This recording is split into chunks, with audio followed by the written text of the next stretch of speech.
The freezing point depression constant KF கொடுத்துட்டாங்க of benzene is 5.12 Kelvin kilogram per mole.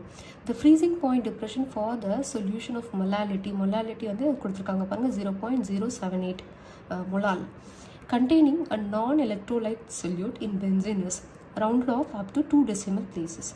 So KF கொடுத்துருக்காங்க, KF value தனியாக note பண்ணிக்கோங்க. M கொடுத்துருக்காங்க.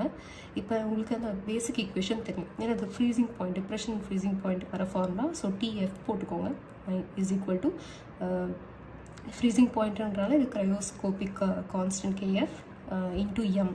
சரிங்களா? இப்போ வேல்யூஸை சப்ஸ்டியூட் பண்ணுங்கள்.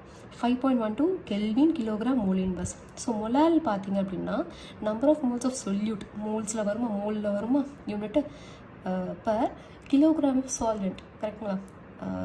Wait of mass of solvent in kilogram. So அப்போ அதோட யூனிட் என்ன வரும், கிலோகிராம் வரும். மேலே போச்சுன்னா கிலோகிராம் இன்வெர்ஸ்னு வரும். ஸோ கிலோகிராம் இன்வெர்ஸ் கேன்சல் ஆயிருமா, மோல் இன்வெர்ஸ் கேன்சல் ஆயிருமா. உங்களுக்கு ஃபைனலாக வர ஆன்சர் எதில் வரும் அப்படின்னா கெல்வினில் வரும். ஸோ 0.399 இருக்கும், அது 0.40 கெல்வின். ஸோ இந்த ஆன்சர் எங்கே இருக்குது, சியில் இருக்குது. ஸோ ஆப்ஷன் சி தான் வந்து கரெக்ட் ஆன்சர். பாருங்கள், டேரெக்டாக ஃபார்முலா தெரிஞ்சால் இந்த ப்ராப்ளம் சால்வ் பண்ணிடலாம்.